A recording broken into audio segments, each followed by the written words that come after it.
All right, thanks for joining us today. We here have with us Sarah Jacobs and Georgette Gómez, Council President of the San Diego City Council, to talk about their campaigns for Congress. We're going to give them a 2-minute closing statement, no opening statement. We're just going to jump into questions with two kind of caveats. One is if you see us looking down, we're taking notes or maybe checking you in real time, which Zoom allows us the opportunity to do.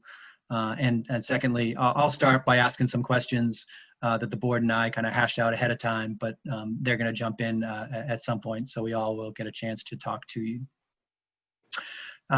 For starters, let me ask you, if you had been in Congress during this terrible pandemic, what would you have done differently? What would you have tried to do differently?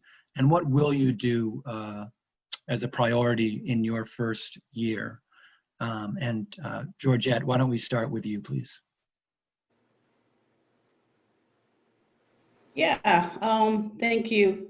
Thank you, Matt, and thank you everybody for putting this discussion together. So just in terms of the crisis that we're going through, both the health and the economic crisis, one is, I think one of the things that I've been doing as the council president is making sure that we're listening to the data, to science, to the medical doctors, and guiding us in how to navigate through this pandemic. So that would be one, actually acknowledge that there's plenty of data out there, and ensuring that we are leading a country from being informed. And once we do that, we needed to ensure that there were enough resources to ensure that PPE was available for everybody in an immediate manner. The hospitals needed it, frontline workers needed it, and there was a shortage. So we needed to ensure that we were producing enough and we were acquiring enough to ensure that everybody had it available immediately. We need to make sure that testing and resources to be able to do testing is available for everybody, and ensure that it's available for free as well.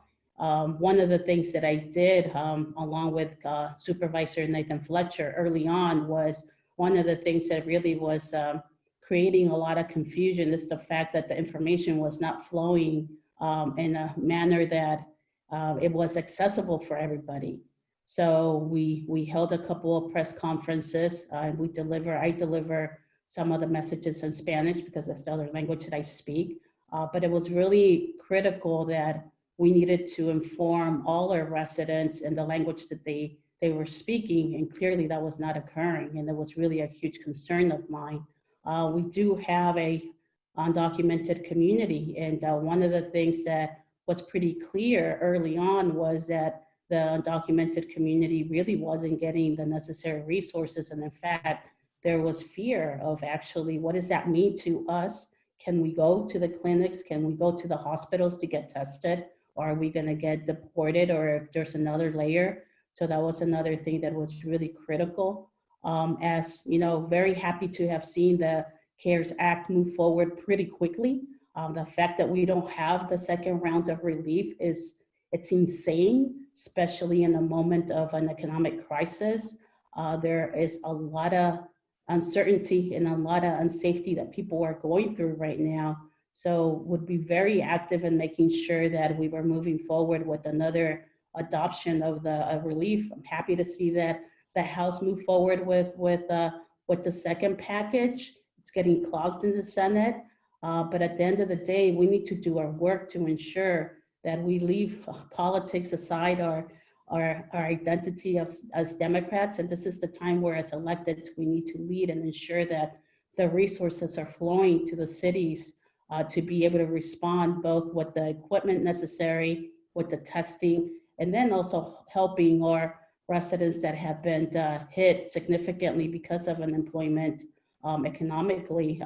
I've been championing the eviction moratorium, but definitely was happy that we were able to create a rent relief program early on. We need much more of that, and that came from the federal government's CARE Act.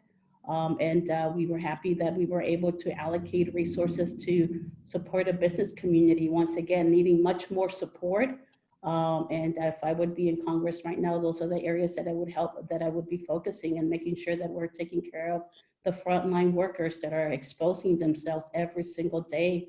We need to ensure that they're being taken care of, that their support with childcare, and ensuring of everything else that health-wise that they're being taken care of.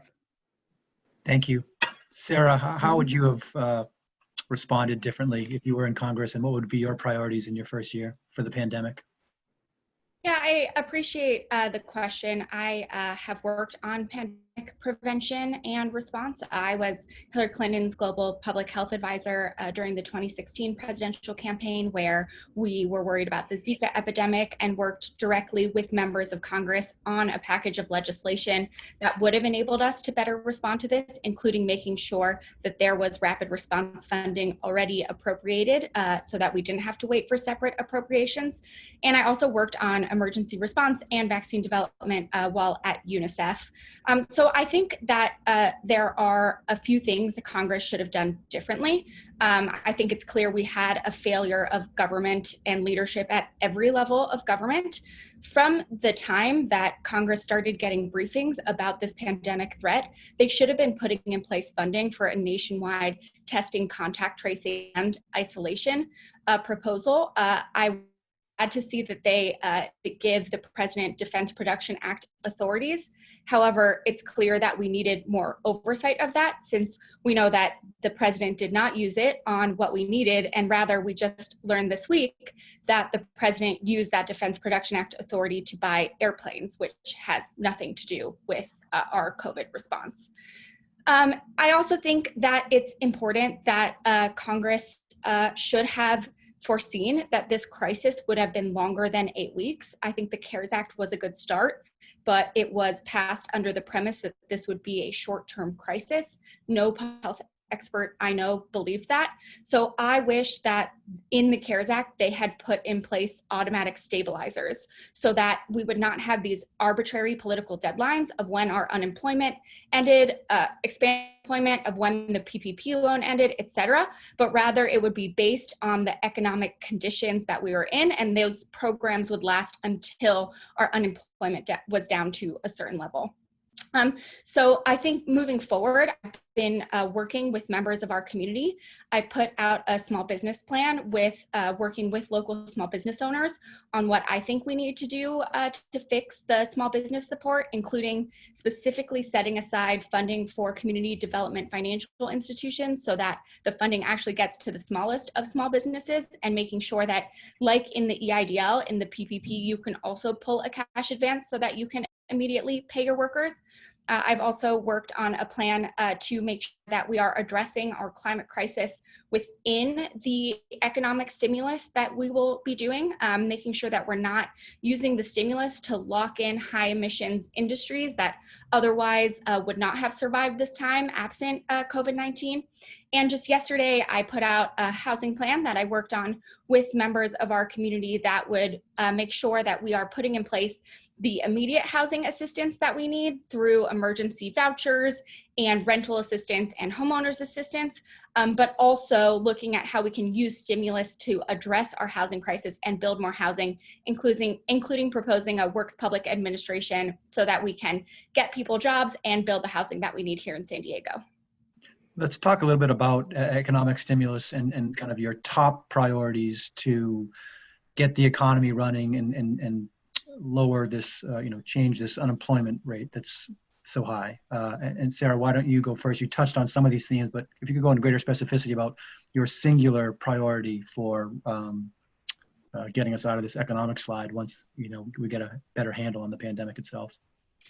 Yeah, absolutely. So I think the most important thing is that we passed a stimulus that is big enough to actually address the crisis. I think that's a lesson that we learned in 2009, and that assistance gets to those who need it most. in my mind, one of the most important things we can do in that regard is actually make sure that we are addressing families' childcare needs and keeping our childcare infrastructure in place. I was glad to see that the House passed the Childcare is Essential Act, which appropriated $50 billion to our childcare sector. I am concerned that it's not going to end up in the final negotiation, and we already saw that in the CARES Act, the childcare funding was not adequate. Through my work as chair of San Diego for Every Child, we actually immediately recognized that childcare was going to be an issue, and we helped mobilize the Emergency Childcare Task Force, set up the COVID-19 Children's Fund here in San Diego that enabled us to get money directly to families to help them pay for childcare, and also to childcare providers to help them stay open. An important thing that we were really intentional about was doing it through existing childcare infrastructure so that we could maintain that capacity, because we know we won't ever really be able to open our economy until we have childcare that's available. And because childcare workers are often women and women of color and very poorly paid, actually addressing our childcare providers and making sure they're able to get through this time is an important component of equity as we look at this assistance. Thank you. Georgette, how would you look to inject more economic stimulus and get people working again? Yeah, I think right now we have a pretty exciting opportunity as we are seeing high unemployment rate and the necessity of putting people back to work in the midst of addressing the climate crisis. I think moving forward with an extension of the infrastructure bill is very critical. An opportunity to create middle-income jobs while also updating our crumbling infrastructure that at times is impacting the development or some of the revitalization that low-income communities need. That prevents developers from coming in because of the cost of upgrading that infrastructure. So if we can do that through an expansion of the infrastructure bill, I think it's very critical. We can also add the opportunity to give extra points to local regions that are stepping up and adopting a climate action plans like the city has done, which now we're trying to meet our 100% renewable energy, and there's a gap in terms of how to make it happen. So if there's an ability to bring in matching money from the federal government to help us achieve that, it can help, it can help us meet our greenhouse gas reductions, do our lowering our impacts to the climate, but also doing it in a way that is getting people to work. So I find the infrastructure bill being one of those opportunities that can cover both putting people back to work, but also address our climate crisis.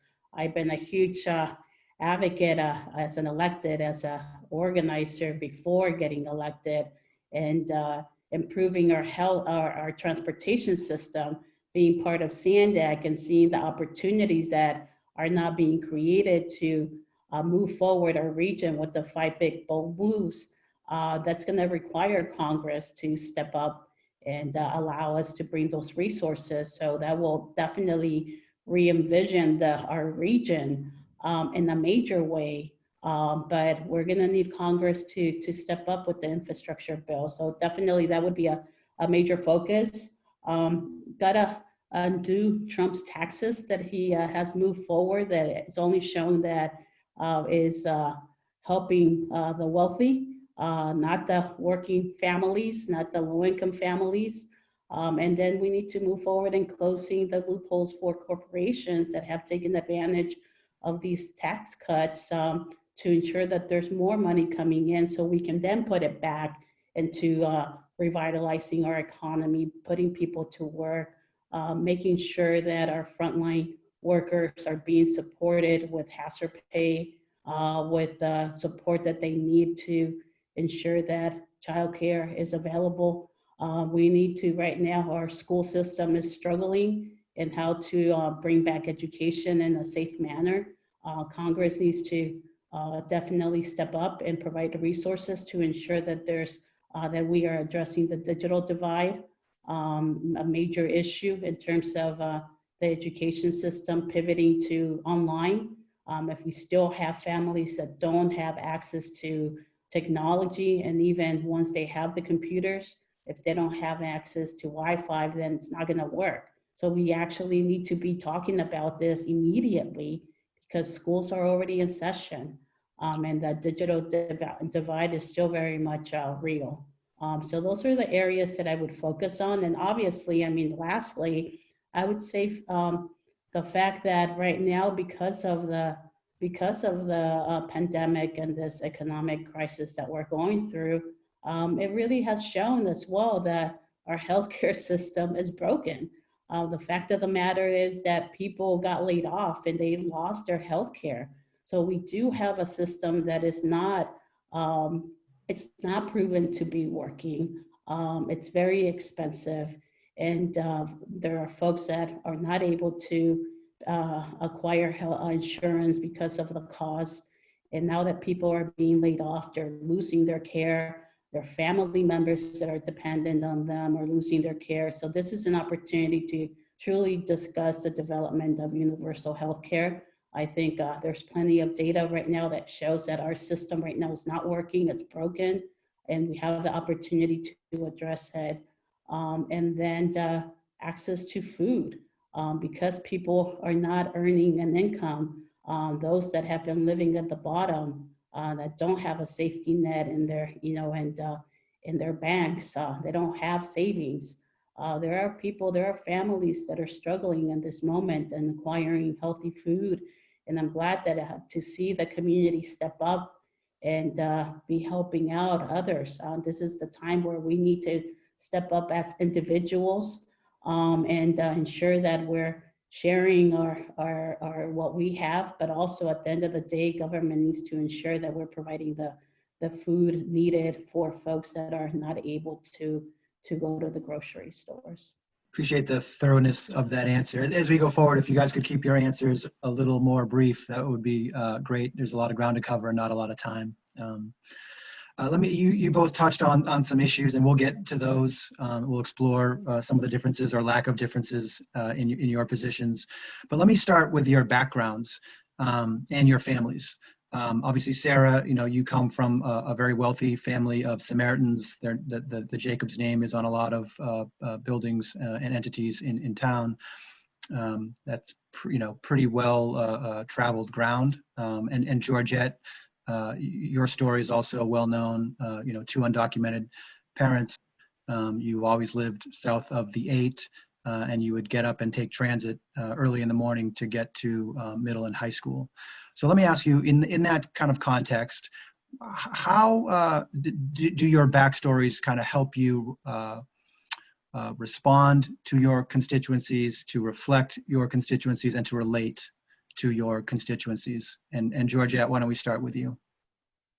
Yeah, as a brown woman, a queer brown woman that grew up in Barrio Logan, and I'm first generation Mexican American, and in fact, I have lived my entire life south of the 8, which the 53rd is most of the 53rd is south of the 8. East County goes all the way to Chula Vista. All areas that I'm extremely familiar with. Growing up in these communities my entire life really has shaped what I've been doing since I graduated from college. I right away in college I was very active in working with the student community, trying to organize the students to be more engaged in city government and helping other Native American tribes to try to prevent landfill placements in sacred land. I worked, one of my introductions to actually getting out to vote was Proposition 187. When Pete Wilson introduced that, I was a senior in high school, and I only got introduced to it just because my brother was already going to Mesa College, and he was very active in his college, so he would take me around, and I became involved in that proposition to try to defeat it. That was a hateful proposition introduced by Governor Pete Wilson to target the immigrant community. So that was my first entry in getting involved when I was in senior in high school, trying to protect my, access to resources to my community members. And then after that, I just became more involved in college, graduated, became a crisis counselor for domestic and sexual assault survivors. There is a reason why I was doing that work.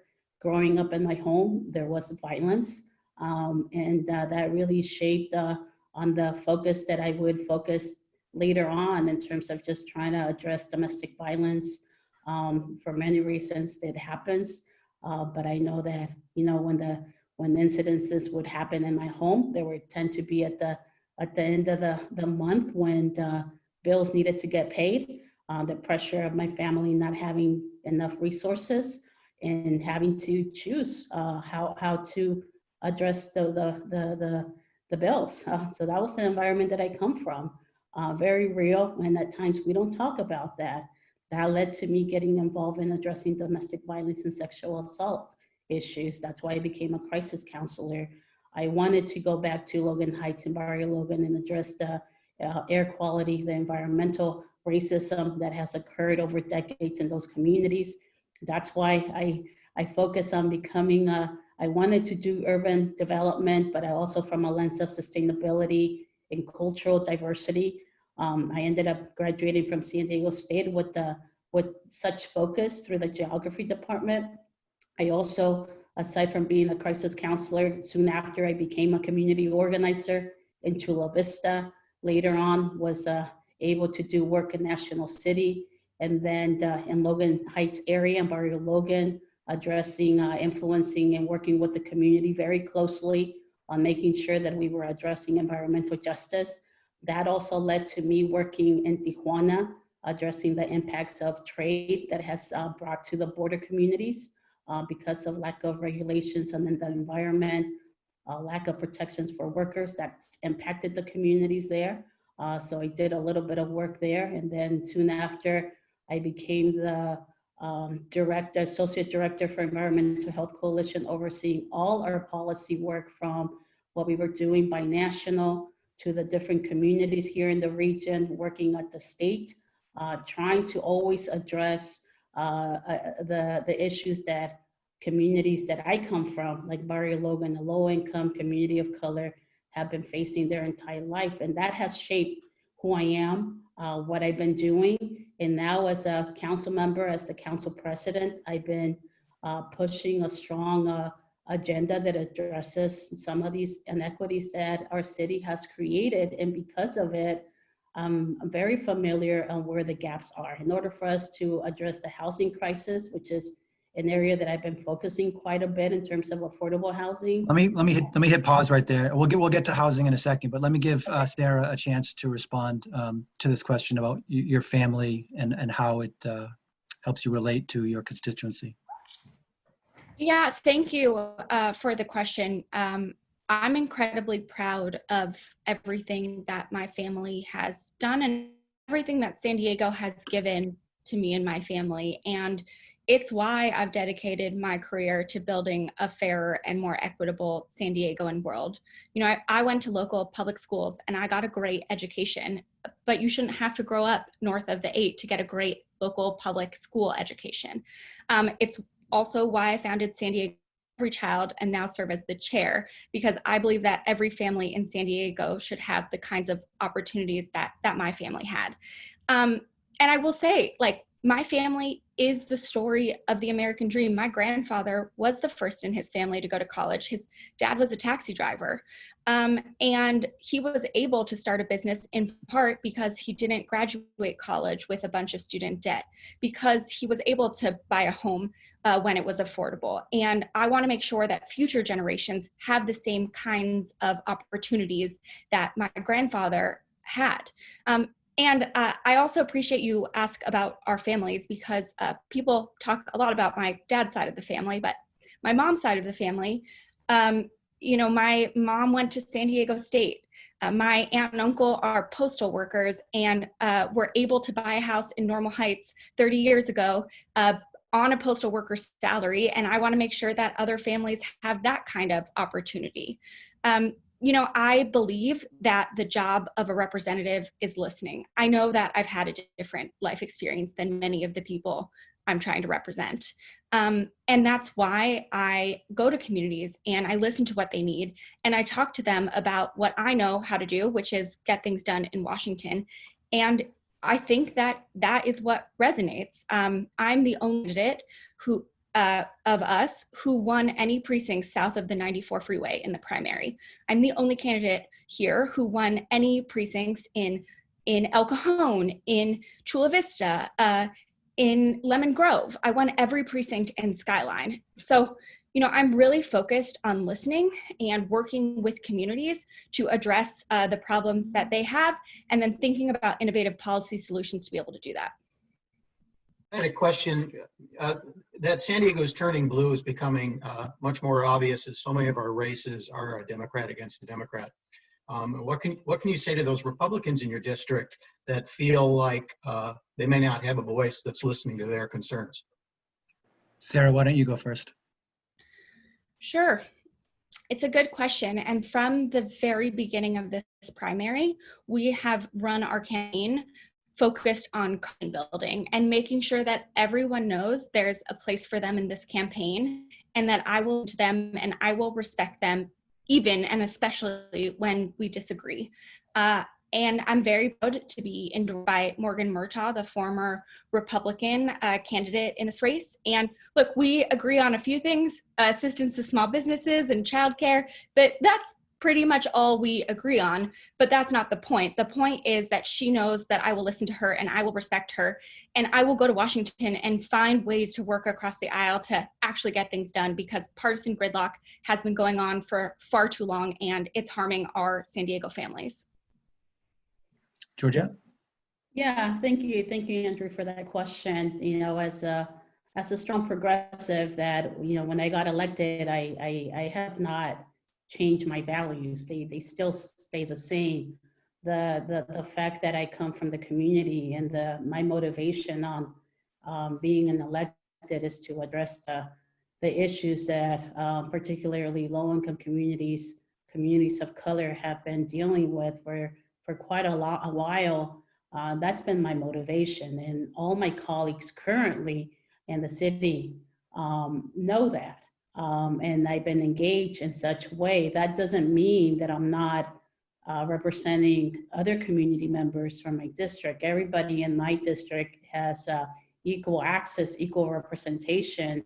I take my job as an elected extremely serious. I think strong values and transparency is very critical, and that's the way I've engaged. And because of it, it's reflective on how my colleagues see me. They allowed me to be the council president. I was voted unanimously, not once, but twice, while even running for Congress. And that's a reflection of how I've been engaging as an elected. I don't waver from my values, but I've always engaged my political public service work from a transparent and being very honest in how I feel about issues. Not only have I been unanimously elected by my colleagues to lead the council, but I've actually have been bringing forward policies that have taken some time to get them to the finish line, but they've been supported by my colleagues. The fact that when we were dealing with early on the managing COVID and responding to COVID, I was working very, very closely with the mayor, who happens to be a Republican, to ensure that we were moving our city moving forward. I did plenty of press conferences announcing what the city was going to do. And there was a collective response, both from myself and the mayor, working closely with the county, and at times even working closely with the Governor Newsom. So that's the leadership that I've been bringing to my constituents in District 9, and that's the type of leadership that I'm going to bring to Congress. I'm the only one in this race that has the leadership to prove that I've actually, as an elected, I have a proven record that I'm able to work both with Republicans, independents, and Democrats to get things done to improve the quality of life in the communities that we're trying to represent. Let me ask you specifically a kind of a follow-up to that. If Donald Trump retains the presidency and the Senate continues to be in Republican hands, what would you do that would be different from your predecessor in terms of getting things done and avoiding gridlock? And why wouldn't we just have at least 2 more years of the same old, same old? And Sarah, why don't you go first? Sure. I have been talking to community members across our district about the issues that are facing them. And I think there are 2 key issues that actually almost everyone is feeling, and that there is plenty of bipartisan support to push forward. The first is support for small businesses and making sure that support actually gets to small businesses and not big corporations. I know I'll have a number of allies on the Republican side in Congress to do that. And the second is my big priority, which is childcare. Actually, Senator Bennett and Senator Romney have a bipartisan bill that they've introduced that fixes some of the problems and expands the child tax credit. Congresswoman Elise Stefanik and Congressman Colin Allred, who I'm proud to be endorsed by, have jointly introduced a bipartisan bicameral bill also on early childhood education. And so I think focusing on those issues where we really can move things forward is going to be really important, and what I'm going to focus on. Now, I think that it's still really important to say that there are some values that we will never be able to compromise on. You know, my youngest sibling is trans and my middle sibling is gender nonconforming. And so there are some moral issues that we just will not be able to compromise on, and we shouldn't. But on other areas that will be hugely impactful to families, on issues of small business support, childcare, infrastructure, I do think that there's a lot of bipartisan compromise we can do that will still be really good for San Diego families. Thank you. Georgette? Yeah, thanks, Matt, for that question. So I would start by definitely finding the places that both that all can support, just in terms of finding the bipartisan issues that are critical to move forward. I strongly believe that infrastructure is one of those. Extending the infrastructure bill can really be extremely bold and progressive in addressing a lot of the issues that our communities are facing. So I think that's a really critical conversation that I would want to be a part of to help move forward, because I think we can definitely find bipartisan support related to infrastructure, and it also helps our communities have access to resources to put them back to work. And within finding the issues that are bipartisan, we also need to do the work on developing relationships to build on other issues that might not be that might be divisive. I know the climate crisis, it depends on the framing of it, but it's something that really needs to get advanced. It's an issue that is really impacting us significantly. I tie the Infrastructure Act tied to the addressing the climate crisis.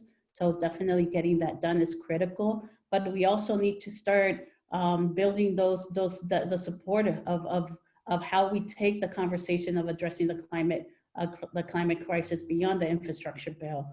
So not only just identifying issues that are bipartisan, but also making sure that I'll be putting in the work to develop relationships to be able to discuss issues that at times are not bipartisan supported, such as immigration reform. It's time that we advance on this issue. It is critical, and we need to start building coalitions to ensure that the support is there to move forward. So yes, let's find those bipartisan issues that are easier to navigate, very critical to do, that it will impact significantly our communities, but also we need to ensure that we're building relationships and across the aisle, so the other folks that at times see things negatively, they can see issues from a different perspective. I would want to bring a strong border voice to DC to show what the border is really about and what it means to be a daughter of immigrant parents. In terms of the framing right now, it's very divisive. So to bring those perspectives and show and share my personal perspective and bring others that are tied to whatever issues that normally don't have access to DC is critical. I think another thing as a community organizer, bringing the community together is very critical, and there's no more higher power than when the community comes together and pushes electeds to do the right thing. So I'm going to be a strong elected in having town halls and bringing DC to the community, to the 53rd, because I think at times, because of the way Congress works, DC is far from San Diego, and sometimes our delegation, you know, they spend a lot of time over there, and they tend to leave behind the community that they're representing, and there's very little interaction between the elected and the community, the constituents. So I'm gonna make sure that I'm very present in the community and that I'm sharing what is happening over there. So there could also be a community push on the other electeds that need to be pushed. The Census Bureau, I'm sorry, the Census Bureau released a report this week that showed that California has the highest rate of poverty of any state. This has been 9 years since the Census Bureau has issued this report that adjusts for cost of living, and yet nothing has been accomplished on the cost of housing. When are California Democrats going to wake up to the fact that they're not progressives, they're unions, they care about union interests, and the unions which have all these green laws that make it so expensive to build housing? I just think California Democrats' lack of introspection is the biggest problem in the state, because we do not see progress on profound problems, starting with the cost of housing and starting with the fact that our schools are much worse than other liberal states like Massachusetts, New Jersey, and New York. Why can't we have progressive introspection that leads to a pushback against union power? Either one, W, please. Georgette, why don't you go first? Yeah, I'd love to answer that question. And I don't know what you mean by union power. If unions are working to ensure that while we are developing projects, that those projects are the people that are working on those projects and developing them have a healthy paycheck and a retirement, health insurances. You know that's not what I'm talking about. You know that's not what I'm talking about at all. That's not what I'm talking about at all. I'm talking about lawsuits. If you can define what the union issue is, I'm more than happy to have a conversation. You're not, that's not what I'm talking about. I'm not talking about union wages. I'm talking about union lawsuits that block projects unless others agree to make concessions to them, and that intentionally introduce delays in the process that give unions more power to get what they want.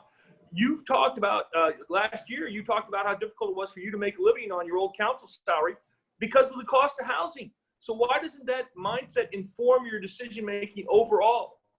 California has the highest poverty rate in America, despite allegedly progressive Democrats controlling the state. Yeah, no, I agree. I think income inequality in California and this nation is very significant. We are losing the middle income. And that's a problem. But I refuse to believe that problem was created because of organized labor. I don't agree with that. In terms of trying to figure out how to allow housing development to be cheaper, that's something that I've been engaging in. I've been working with the community. I've been working with the developer community to ensure that at least at City Hall, we can minimize some of the processes, lower some of the fees that are within our control. I'm going to be doing that same thing because I do believe that developing housing that is affordable for our communities is very critical, and we need to ensure that that happens. And that's definitely something that I've been working on and will continue to do so. But I refuse to say that the cost of housing is because of organized labor, because they have utilized CEQA to uphold some of the projects. If there is a legal argument on that in particular environmental analysis, then that should be addressed. And if that analysis was not done properly by the developer and somebody utilized it to, and negotiate some sort of deals, then that's a different conversation. But not all projects are being sued by organizer. Doesn't mean that all projects that are not sued are affordable to our community members. So putting one with the other, it's something that I don't agree with. Do I believe that we should be trying to figure out ways in which we can lower the cost of developing housing, yes. I'm a strong believer that, government is a landowner. All levels of government, local, state, and the federal government, that is a land that can be utilized to partner with developers. Perhaps we remove, if we can agree, and that's something that I'm trying to push at the local level, if we can agree to actually have a long-term lease with developers, they don't have to pay the cost of the land. That's a deductible that is pretty significant. That can also happen with federal land. Same thing with state land. And in terms of some of the environmental analysis or some of the fees that are imposed, those too we're discussing them. I'll give you a perfect example. When we were implementing our granny flats policy at the local level, I threw out the possibility of lowering the fees significantly because I learned pretty quickly that in Portland, when they were implementing their dwelling units policies for the granny flats, they also lowered the fees. And guess what? When that happened, there were more developers applying for permits to develop second dwelling units, granny flats. And as soon as we were able to do that, which in fact, I worked with my Republican colleague Sherman on lowering the fees for the granny permits. We went from having 10 permits to over hundreds. But that's because we were intentional in making sure that we were doing that. There's more that we can do along with working with the developers. And I'm going to continue working towards that. Sarah, question to you about the impact of labor on housing and more broadly, how to get housing more affordable and attainable to folks. Sure. So first, just to address the last question really quickly, there was bipartisan compromise on immigration reform in 2014. It couldn't get past the House because the Speaker wouldn't bring it to a vote. I think that there is a lot of possibility for a bipartisan compromise on that. And on climate change, actually, Congressman Scott Peters and, of all people, Mark Meadows have a number of bills that they introduced together to address the impacts of climate change, if not climate change itself. But on this issue, Chris, I'm glad you brought up the issue of poverty in California. I worked at UNICEF and I was running an international education nonprofit before I came home, and the rates of childhood poverty in San Diego were so stark that I realized that it was worse than many of the problems that I was working on overseas, and that I had to bring my experience from working on these incredibly difficult problems overseas to address it here at home. And it's why I founded and now chair San Diego for Every Child, whose goal is to end the experience of childhood poverty in San Diego. And we define the experience of poverty as stable housing, access to health care, access to nutritious food, and quality early care and education. And we know housing is a huge part of that. Even before the economic crisis that we're in, about 40% of San Diego's children were living in families experiencing poverty, which in one of the wealthiest counties in the country is simply unacceptable. So I just want to make sure that we don't skate over the fact that California's poverty rate is horrendous, and we should all be focusing on doing more to address it.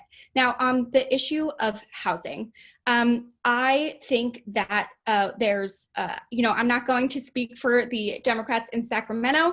Many of those establishment Sacramento Democrats are supporting my opponent, so I'll let her answer to that. In my mind, there's a lot that Congress can do, though, to help alleviate this issue. The first is we know we need immediate emergency assistance right now. So I think we need $100 billion in emergency rental assistance and $75 billion in emergency homeowner assistance. I hope that's included in the next negotiated stimulus package that Congress is working on right now. And I also think we need 750,000 emergency housing vouchers. We know that's incredibly important to make sure that we are keeping people in their homes through this crisis. But we know that this crisis that we're in is only compounding on this broader housing crisis that we've been experiencing here in San Diego and here in California. And I think there are two main components we need to do to address that. The first is that we need a more robust housing safety net. So I think we should make Section 8 vouchers a universal program. Anyone who's eligible for it should receive a voucher. In talking with landlords, I think that having that certainty that there will be these Section 8 vouchers coming in will actually also help incentivize them to increase the number of units that are eligible for Section 8 housing. There's also a lot we need to do to make the Section 8 housing voucher approval process for units more seamless so that we're not adding so much extra burden. I think it takes about a year to get approved as a unit that's eligible for Section 8 housing, which we know is not tenable for landlords. And also as part of Section 8, I think we need to expand the small area fair market rents because we know that what will get you a home in San Diego is definitely not the same as what will get you a home in like Tulsa, Oklahoma. I also support a refundable rental housing tax credit. We already have a mortgage tax deduction in our tax code.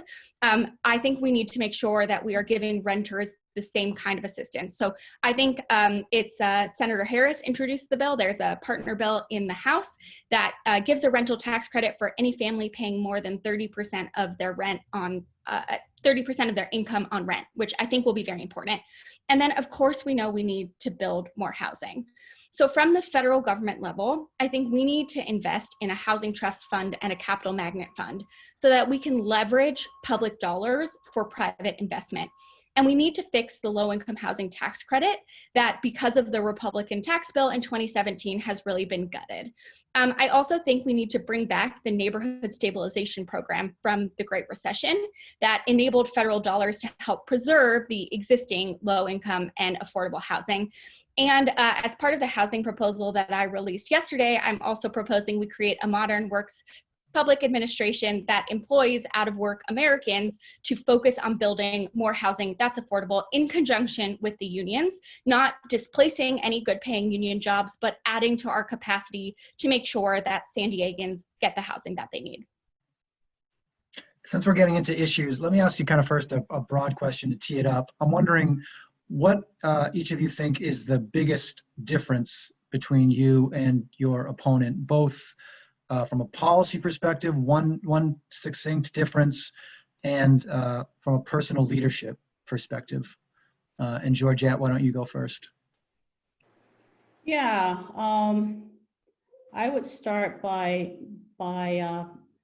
expressing the fact that, I mean, I've been in this community my entire life, and I'm very, very acquainted with the issues that a majority of the constituents on the 53rd are going through. And the reason that I say that is because at one point I've lived them myself. I lived through housing insecurity. I lived under poverty with parents and brother and sister not having documentation. Now all of that has been addressed, but that's the home that I grew up in. And I say that because those are major issues that constituents in the 53rd have been living with. So having that direct experience truly does matter, because then it influences you, how you engage when you're trying to develop and prioritize as an elected what issues you're going to be focusing on. I've been focusing on the housing crisis, on trying to bring better jobs that is actually, in fact, addressing the income inequalities that our community members have been living through, and really supporting the folks that are trying to move forward immigration reform. So as a community organizer that did that work for over 2 decades in the South Bay, and now as an elected, I think those are the major issues between me and my opponent. Different experiences, different background, but I'm forever will be dedicated to south of the 8, working hard and making sure that we are uplifting the quality of life for our communities by providing better housing, by providing better jobs.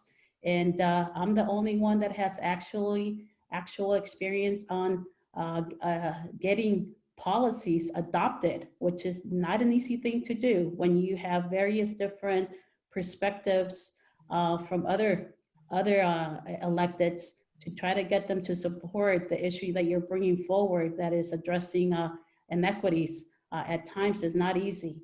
And having that experience really matters because we're seeing that in DC, there's a gridlock between the Democrats, Republicans, and moving forward. And that's the type of leadership that we need more folks that are experienced and getting things done through the finish line. And I'm the only one in this race that has that experience. And that's what I'll bring.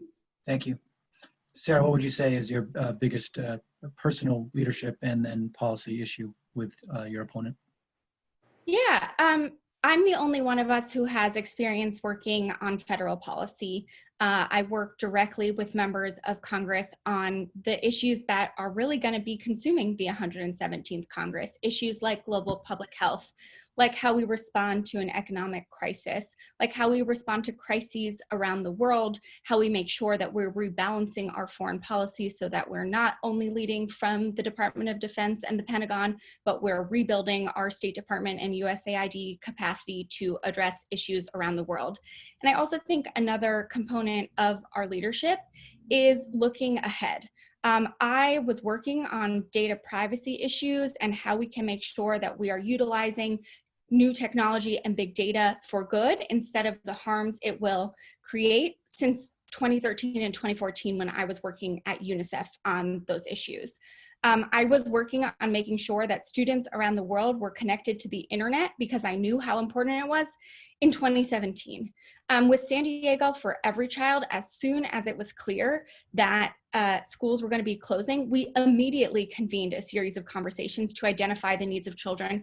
And from the beginning of March, we're talking about the need for childcare and equitable distance learning and food security for children around the world. And look, I think that Georgette's personal experience is really, really important, and her experience having lived some of these things. And I will say that if we're going to actually be able to get healthcare to every kid in San Diego so that no kid has the kind of experience that Georgette has, we have to be very clear about what our healthcare policy is.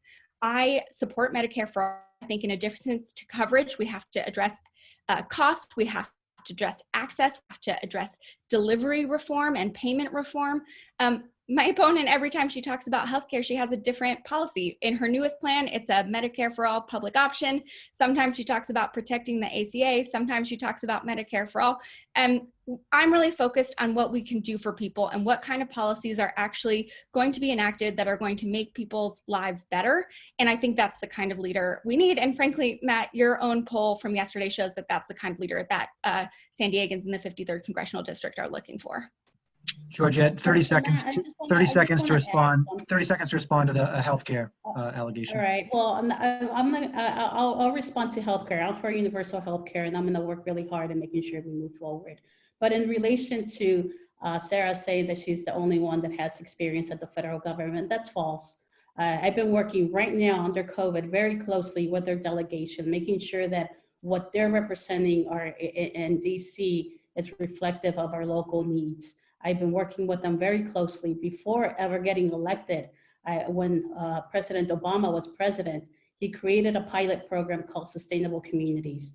I was part of that program as part of Environmental Health Coalition, working with the Department of Transportation, HUD, and EPA. And actually, in fact, we had one of the communities here in our region, a national city, that led to resources that restored a polluted creek, that brought affordable housing. And I did that work as the lead for Environmental Health Coalition, working very closely with the federal government in these different departments that are very crucial. So to say that she's the only one, pretty false in that situation. I'm the only one that has experience at the local, at the state, and at the federal government, which is the way that we're gonna be addressing the issues that our community in the 53rd are living through. Let me ask you a question, Georgette, about your experience internationally. A big part of congressional leadership is foreign policy, and there's no question you know some things about the border, being council president, as you said, living south of the 8 and having that experience, that lived experience. But why should voters trust you to have a good handle at the beginning on foreign policy? And just as a reminder, let me read a statement from you that we asked, when we asked this question of you in the primary. You told us, I'm not going to claim that I know everything in terms of what's going on in the foreign policy of things. I'm tracking some of it. It's not a matter of do I know it, but it's a matter of I will know it. I need to get there to know it. Why do you need to get there to know it? Why can't you do the research now? And shouldn't voters expect that you will have a high level of awareness and knowledge and insight about these pressing foreign policy matters? Yes, you know, and I take my job very, very seriously, Matt. And when I first got elected at the local level, I didn't know everything, but I built a team that would allow me to be able to do the work that I needed to do. So as an elected, and to say that you know everything, that's false. That's not the case. I'm willing to say where I'm not strong, but I'm also willing to do the work, and I've proven that I'm able to do the work. And it doesn't take time to do the work. I'm going to be doing the work to ensure that I'm representing the 53rd constituents and for the federal government.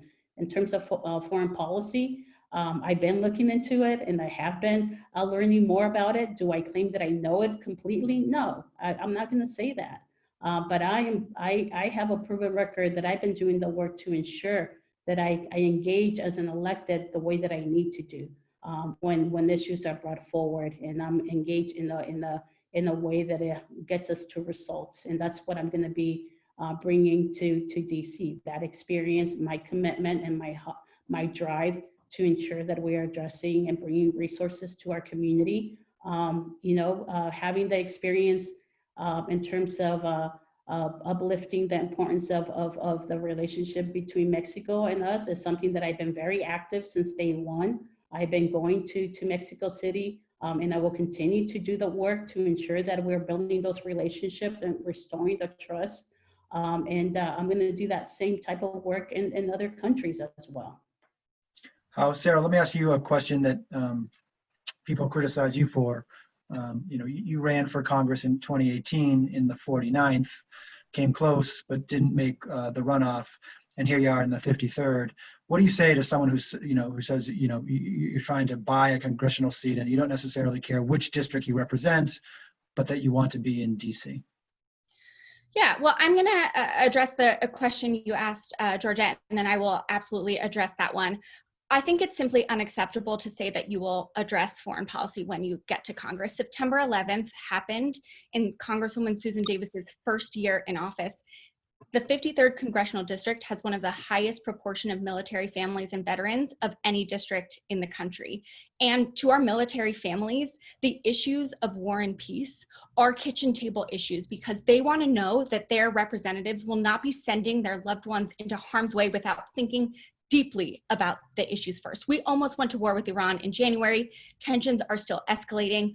We need members of Congress to be able to stand up to the federal government. And frankly, a big part of why we didn't go to war with Iran in January is because there were freshman members of Congress who had experience working in federal policy, working in foreign policy, who pushed to make sure that Congress passed a war powers resolution that did not enable Donald Trump and his administration to go to war. So I just want to say, to me, that is something that's incredibly important. Now, to your second question, I live in the 53rd Congressional District. I moved here before I started running. I actually left the 49th Congressional District in 2018 when I started working at the University of San Diego, and the commute was hard, and all of the community groups that I was working with were down south, so it just made more sense for me to be here. And I really think of all of San Diego as my home.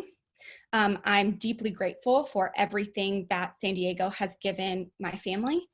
Actually, when my great-grandparents first moved to San Diego, they lived in College area because it's one of the few places that Jewish families had been allowed to live.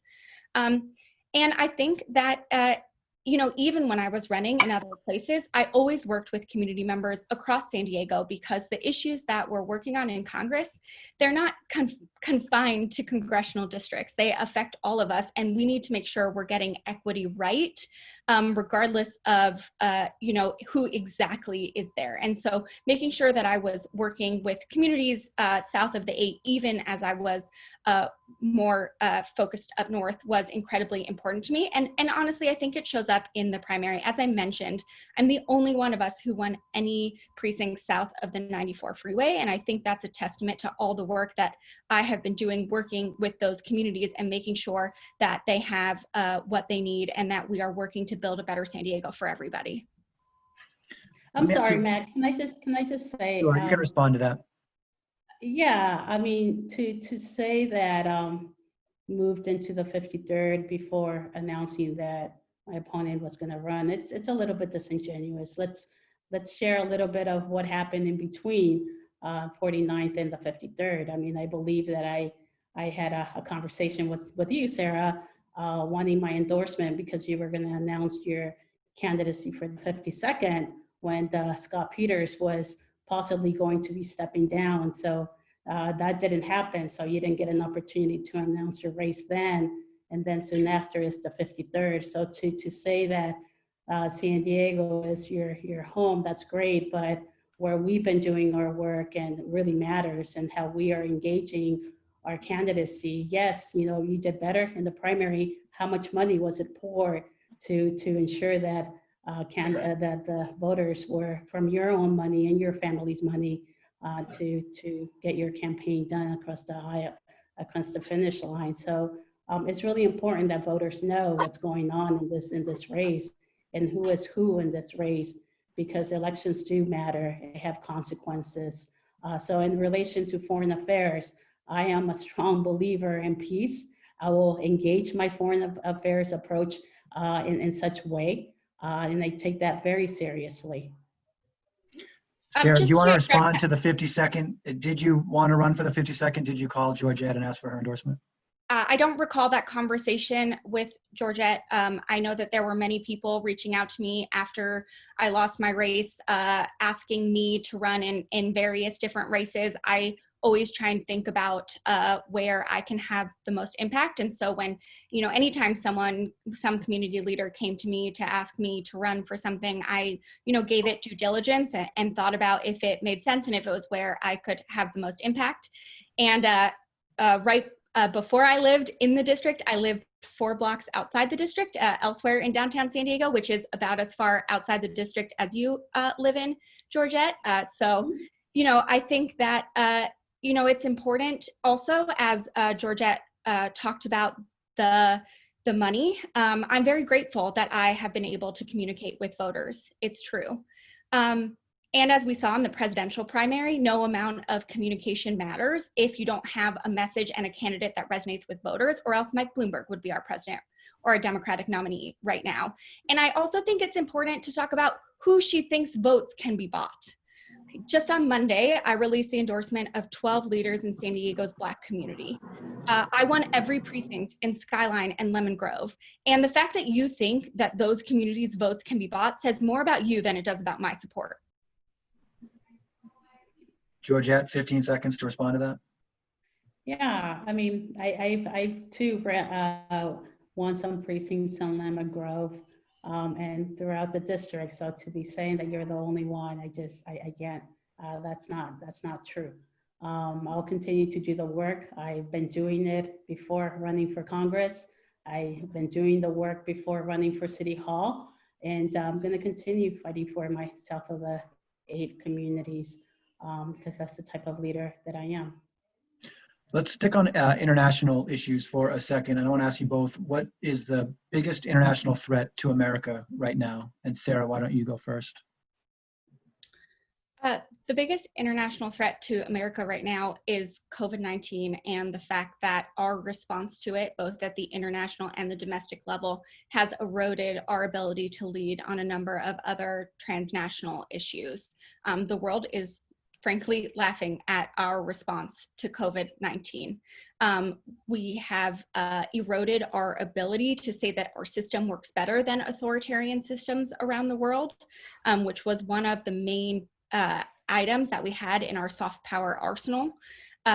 And also part of our leadership around the world stemmed from people trusting the CDC and using the CDC really as an international resource. So I think when the next Congress comes in, when we hopefully, knock on wood, have a new president, we'll need to be able to rebuild our alliances and reassert our leadership in addressing COVID-19 domestically and globally, rejoin the WHO, join COVAX, which is the international effort to get a vaccine, and then hopefully use that global governance model to be able to address other supranational threats that we know are going to require global governance and are not being addressed right now, like climate change. And we're really seeing a real erosion of global governance. And while the Paris Accord was an important first step, and I think we should rejoin it, it's clear that was voluntary, and it's clear we're going to need so much more, because as we move forward and as the environment continues to get worse, there's a chance that some small countries that are already feeling the impact of climate change really deeply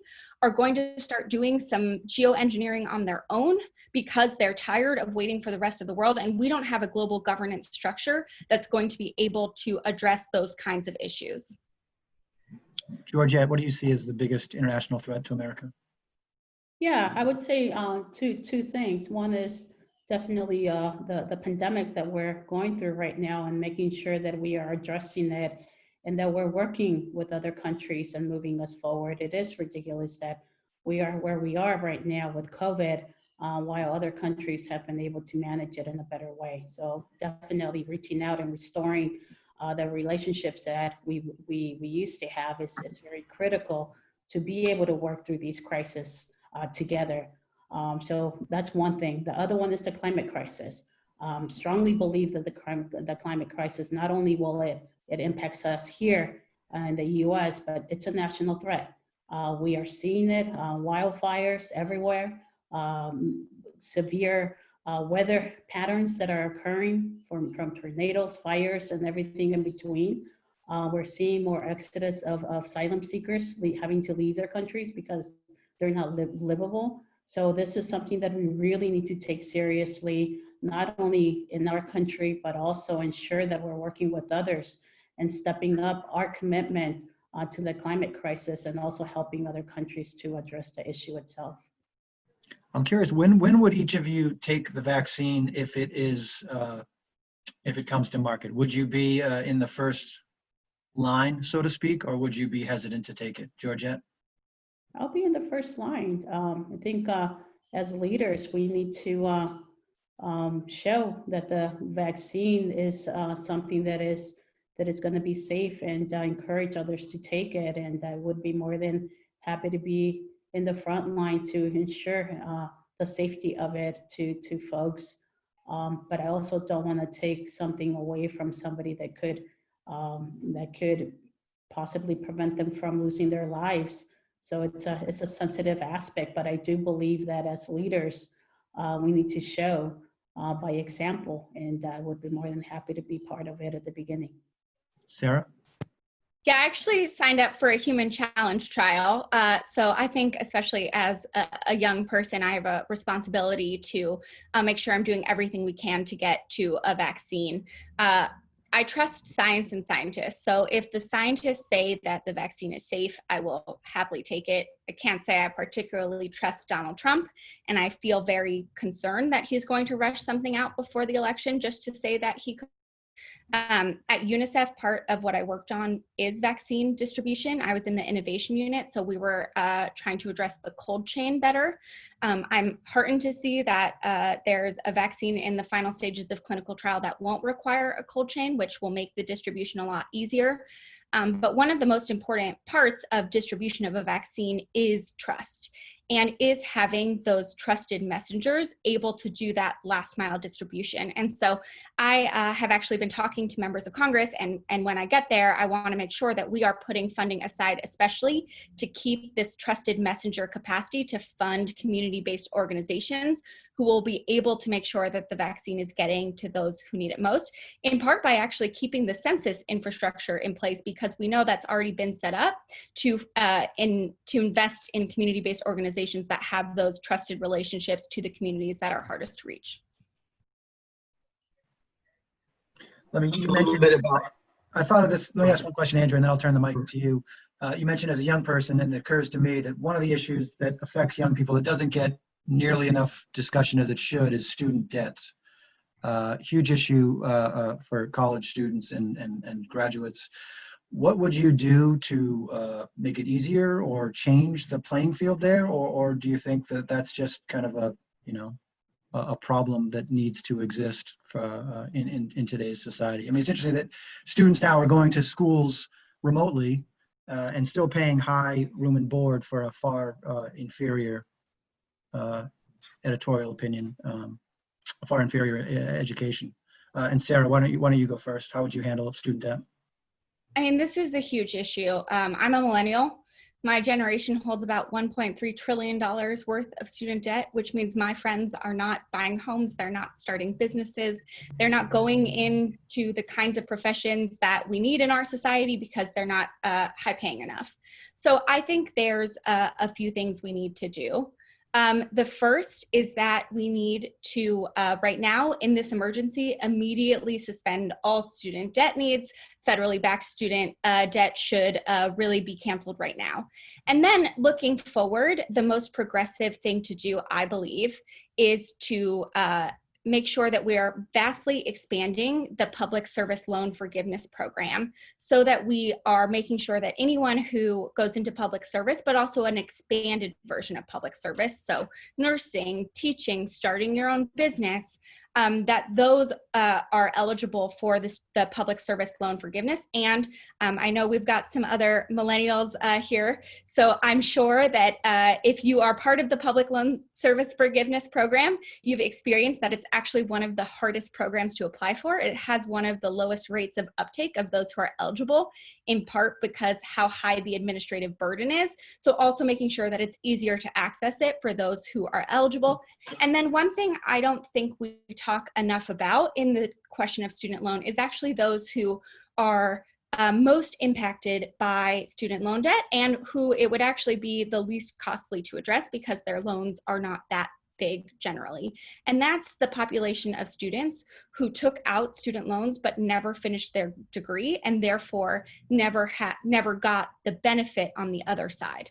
And so for those, I think we need really targeted programs to make sure that we're canceling their debt, that we're incentivizing them to finish their degree, and that we're cracking down on the for-profit education companies and for-profit schools that often target vulnerable communities and really prey on them so that they take on all this debt without getting any of the benefits of a quality education. Thank you. Georgette, how would you handle student debt?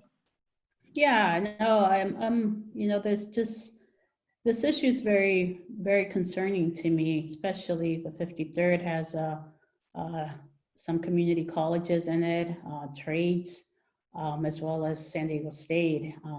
But above all, just I think the future of our young ones nowadays is concerning, not only because they're leaving college or higher education with a big debt, but also because there's no job placement. Right now under COVID, jobs are less available. So what happens with the folks that are graduating right now and there's nothing there? So it's very concerning what the future has, and something that I've been giving a lot of thought, just because there's a lot of anxiety and a lot of fear, and we need to ensure that as electeds that we are reassuring, we are creating that hope to the students that are trying to get through college in a very tough moment in life. So yes, I'm super supportive of making sure that we're canceling that for students. I would say that because of the cost, maybe we should target it to medium to low income students to be able to cancel their debt. I am a strong supporter and a believer of creating a community college, having that be free, something that we need to work on. And I know that there's already programs in California. We need to ensure that we are investing to ensure that the community colleges are available for everybody in a free manner. And then also college is not all, it doesn't lead to everybody wanting to go to college. So we need to invest on trade education, apprenticeship programs that also lead to middle income jobs. So we need to not only ensure that students that are graduating with the high debt are being assisted, but also think about outside of a 4-year education, because not everybody is ready for that, and there's other paths for to be able to get a middle income job. Thank you. Speaking fact checking in real time. I just wanted to go back to Sarah for a second. You were talking about canceling student loan payments, but that's already been done. So I just wondered what you meant by that. Yeah, it was partially done. Not canceled, I'm sorry, suspended. Yeah, it's been partially done. My understanding is that the deadline is coming up and that it's not a permanent suspension until we get the economic conditions down to a certain level. So I think it's making sure, like similar to how the CDC and HHS were able to come in and make sure we had that federal level eviction and foreclosure moratorium, that we're actually making sure that we are extending this student loan debt suspension through the course of this crisis and not just, having an arbitrary political deadline for when it ends. Okay, thanks. We touched a little bit on money in politics, always a hot topic. We have a president who's famously hasn't released his tax returns, having promised to do so. So I wonder what your position on campaign finance reform is going to be, clean elections, everything from Citizens United to something requiring candidates to release their tax returns at all levels of government. Georgette, why don't you go first? Yeah, sorry, I was taking notes. There's a lot to unpack in that question. There is a lot to unpack. This is a personal one too. Just running for any election, being part of the middle class. And not having an ability to just write myself millions of dollars to be able to carry a campaign. That's definitely puts a lot of pressure on people like me and making sure that we're bringing the resources. I'm a strong believer in campaign reform more than ever. I think we need to ensure that there's better checks and balances of any candidate that is going to be running and put stronger restrictions on where the money should be coming and how much you can get. I've been a strong supporter of overturning Citizens United, and that's something that I will continue doing. Clean elections is something that I'm very, there's been recently a call for candidates that are running for Congress to release their taxes. I was one of the first ones out the gate and putting my taxes out there because I strongly believe in transparency and making sure that that we need to put everything on the table to ensure that the voters have all the information to be able to cast their vote on who they're voting for. I'm a strong believer in transparency, and I think our personal taxes should be available to the public. That's why I released mine. I'm hoping that my opponent does the same. We're still waiting for that, but I will definitely be a strong supporter of making sure that we move forward with overturning Citizens United. And also, as someone that took a pledge to not take, because I'm a strong believer in the climate crisis, I took a pledge to not take any money from that industry and from corporations. I will make sure that I hold myself into the higher level as well and ensure that I'm not taking certain type of money that influences congressional members.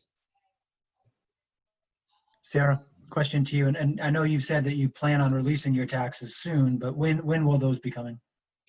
It's a good question. We actually filed an extension on my 2019 tax returns, so you will get to see them as soon as they're done. It's also been the Jewish holidays, so my accountant is a little busy at the moment, but we have always planned on releasing them. We wanted to release our 17, 18, and 19 tax returns all together because we knew if we didn't, my opponent would continue this political theater. So they will be coming as soon as my 19 tax returns are done. On the question of campaign finance reform, I think that it is hugely, hugely important. I think that we need to overturn Citizens United. I support publicly financed elections. I was very glad to see that the 116th Congress put as H.R. 1, the first bill that they passed, a number of provisions that would make our elections more transparent and would empower smaller dollar funding, including a small dollar match program modeled a bit on what the city of Seattle does with their democracy dollars proposal. It's also why I released a plan on ethics and transparency because I think that it is important that we have members of Congress that don't have conflicts of interest that people can trust. So, you know, when I'm elected, I will put all of my assets into a blind trust. I think all members of Congress should do that. I think we need more transparency in members' schedules. I think we need to completely reform lobbying and make sure that no member of Congress is allowed to become a lobbyist when they leave, that we increase what is considered lobbying and make sure that any lobbying and any gifts from lobbying get disclosed, which is something that we need to happen at the federal, the state, and the local level. If this is really about transparency and not politics, Georgette, I would just ask you why your website for the past 3 weeks has said that I'm refusing to release my tax returns before you even release yours or anyone really called on us to do so. Georgette, do you want to answer that? Yeah, I don't know what Sarah's referring to, but you know, we've been, as soon as we put out our taxes, we did say that I'm hoping that my opponent releases her taxes. Okay. We probably have time for a couple more questions from the board. Anyone want to jump in with one? I wanted to ask both of you about Asylum and what's going on here locally with children being separated from their families. When we found out what was happening, what did either of you do to try to reach out either to immigration attorneys or to the leadership here in San Diego to try to find out more or visit these facilities, or you know, anything else that you can share with us what you actually did? Sarah, why don't you go first?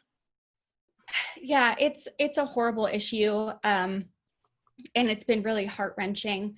As soon as we saw that there were asylum seekers who were being dropped off downtown San Diego in the middle of the night with nowhere to go, and that the Trump administration had stopped President Obama's, the Obama administration's plan to help asylum seekers get to their final destination when they were released, I immediately sprung into action. I worked very closely with Jewish Family Service as they were setting up that shelter. In fact, I helped connect the U.S. Fund for UNICEF to Jewish Family Service so that we could get even more support to families here in San Diego that needed it. I personally did a number of overnight shifts at that shelter, and my family actually hosted an asylum-seeking family in their home for a number of months, a young mother and an infant who needed to stay in San Diego for some court hearings, but whose family that they were going to was somewhere else. And so, well, my mother was delighted to have a baby in the home, I can tell you, and we were delighted to help with that. Another thing that I'm proposing that I think doesn't get enough attention is just the trauma that this is enacting on our youngest children. I was in a school in the primary, and a young kid, I think she was in 6th grade, asked me if her mother was going to get taken away. And that was the thing she was worried about every single day.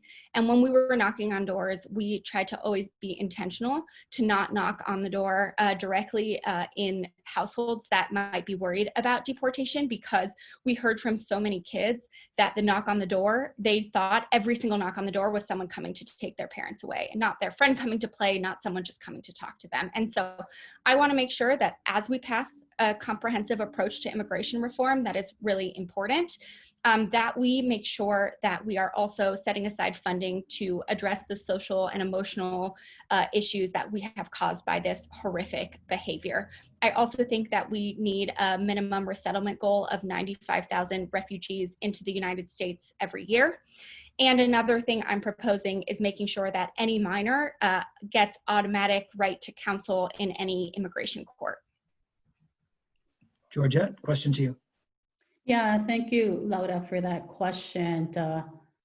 The environment that has been created in relation to the asylum system that we currently have, and in fact, we're seeing it right in our backyard here at the border, is very heart-wrenching. It's truly unacceptable, and those are not the American values that we stand for. So some of the things that I did was I worked very, very closely with the Rapid Response Network a network that is made up by many different organizations that have been doing the work here locally and at the state, at the federal government. They were the ones that were set up to respond to this issue. I actually pulled a meeting as the council president. I pulled a meeting with the Rapid Response Network early on, where we invited state and federal electeds or their staff to be part of that conversation to figure out what we were going to do and what types of resources were going to be made available from all levels of government. After that, we were able to ensure that the state was dedicating resources to the Rapid Response Network that helped out set up the shelters that popped up immediately. So very happy that it resulted into positive action immediately. At the time, I was the chair of MTS. One of the challenges that the Rapid Response Network was having is moving people from where they were getting released to the shelters. So I worked on making some of the buses available to the Rapid Response Network to ensure that there was ability to move folks immediately in a safe manner. I've been working very closely ever since then with the Rapid Response Network, making sure that the resources are there. I know that even during COVID, they were able to, the numbers were reducing in terms of the folks that they needed to respond to. So that money, some of that money that was allocated from the state got reshuffled and be placed to create a relief fund for undocumented communities, because it was, very sad to have seen the federal government leave out from the CARES Act relief to our undocumented community. So worked really hard in making sure there was actually resources for and relief for the undocumented community. I continue to work with Casa Cornelia, ACLU, and making sure that they too have resources, because they're helping folks legally navigate through the system. Another thing that I did was as folks were taking some of these asylum seekers to the airport, I called the CEO to ensure that there was a process in the airport that would assist the folks that were going to go into their airplane to land, and with the families that were sponsoring, that there was a process in place, because these are folks that have never been in the States. They haven't experienced a big airport like the one that we have, and they don't speak the language. So made sure that there was something in place to ensure that they had the proper support to get to their flight, and then eventually get to the host family. Thank you both. Thank you. One last question, anyone? I'll go. If you can just keep your answers to like 2 minutes each. I'm just wondering, same question for both of you in different framing. Council President, why run for Congress versus continuing to stay and work here in San Diego or go to the state level? And Sarah, why haven't you gotten involved in local politics or state politics and are going straight for Congress? Starting with who? Sorry, the Council President. Okay. Thank you, Abby, for that question. I mean, I'm very proud to be running for Congress. I've learned pretty quickly at the local level that there's only so much we can do in addressing these major crises that we're facing as a region and as a nation, as a country. From the housing crisis, I do know that we have a lot of work to do in ensuring that HUD has the resources, that they're updating their formula to release those resources when allocated to the cities that need it. That's work that I'm going to be focusing on. I'm going to continue working on the housing crisis, but understanding that my drive is, now I know where the gaps are at the local and at the regional level. And I'm going to make sure that we bring those resources to be able to help us advance solutions in our region. As part of the SANDAG and being a huge supporter of implementing the 5 big bold moves, that's going to take a significant amount of resources from the federal government to ensure that we make it happen. I have clear directions of what I need to do and to ensure that that vision becomes a reality. I've been a strong advocate. I've been going to Mexico as a delegation with the Chamber of Commerce to foster and continue our relationships with Mexico. I will continue to do so, and that I did that as a council member. I'm going to continue doing it as a Congress member because I value the relationship in a significant way. I've been doing it not only to build a relationship, but I've also been very active in the delegation to ensure that Mexico is doing its fair share to address the Tijuana sewage issue that we have going on, which they have not committed to put resources. I want to be a strong elected in that issue.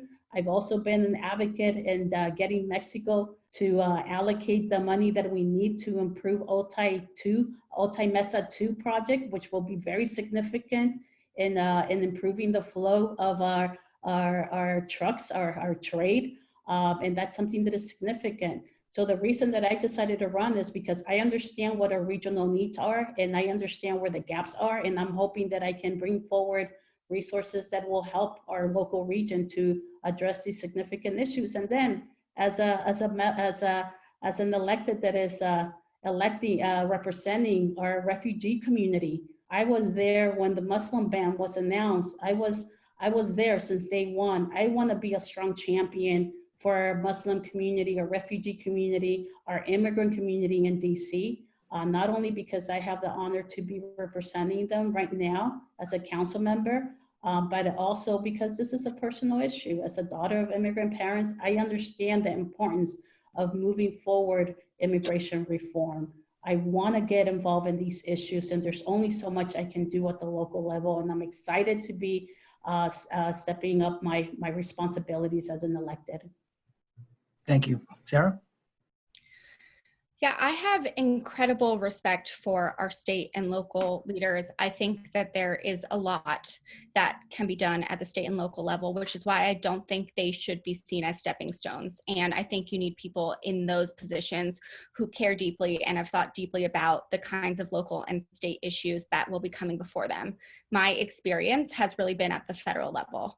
I worked at the State Department where we were working with members of Congress on appropriations, trying to make sure that they didn't only fund DOD, that they did send appropriations to the State Department and USAID, working at UNICEF on humanitarian response, working for Secretary Clinton on working directly with members of Congress on what would have been, should have been our transition plan so that we would be better able to respond to the kinds of threats like the pandemic that we're seeing now. And especially as we talked about the importance of foreign policy and Congress's role, really looking at how Congress has abdicated its responsibility, really looking at how it hasn't passed a new authorization for the use of military force since 2003. I felt like my experience working in foreign policy was an important component of what our delegation needed in Congress. I really try and look at every job where I can have the most impact. And for a long time, I be as someone's policy advisor, changing Secretary Clinton's policy, working to push the State Department in a certain direction.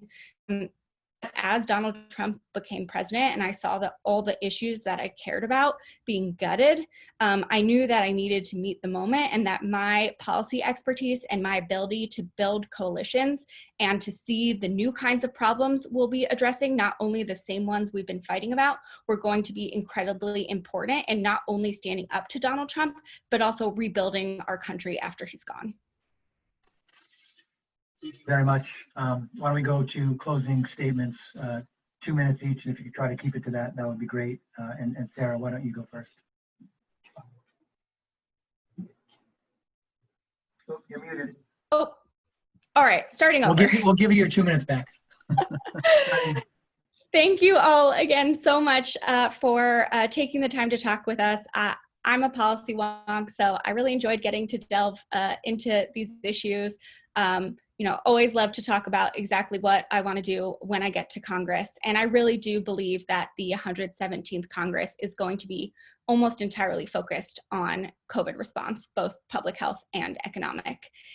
focus will be making sure that assistance gets to those who need it most, our small businesses, our workers, our families here in San Diego. And making sure that as we're addressing that incredibly important response to COVID, we're not forgetting all of our other priorities, that we're infusing the ability to address climate change, that we're addressing the high cost of living for families here in San Diego in that stimulus response. And that's why I've been working on this series of white papers that would do just that.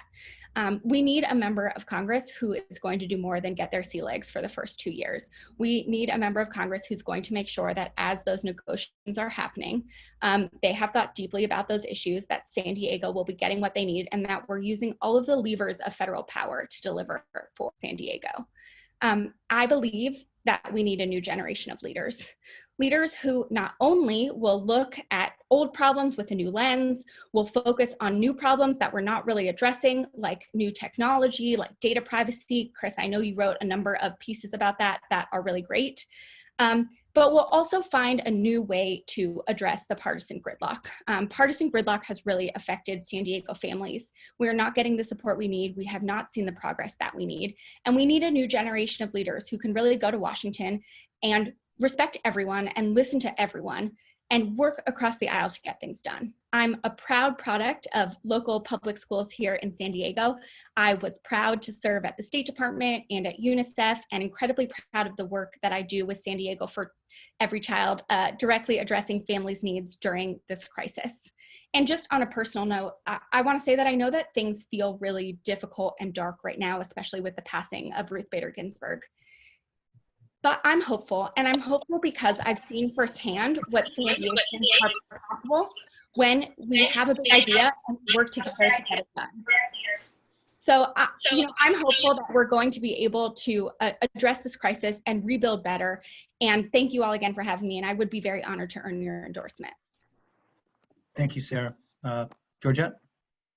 Yeah, thank you, Matt, and thank you to everybody for giving us an opportunity to discuss the issues that were brought up and truly try to see if we can address these major issues. So I really appreciate that opportunity. I grew up in this community and I have worked and dedicated my entire life now as a community organizer, as an elected official, and which means that I have deep ties and a unique understanding of our community's needs. Elections have serious consequences. We are seeing it right now.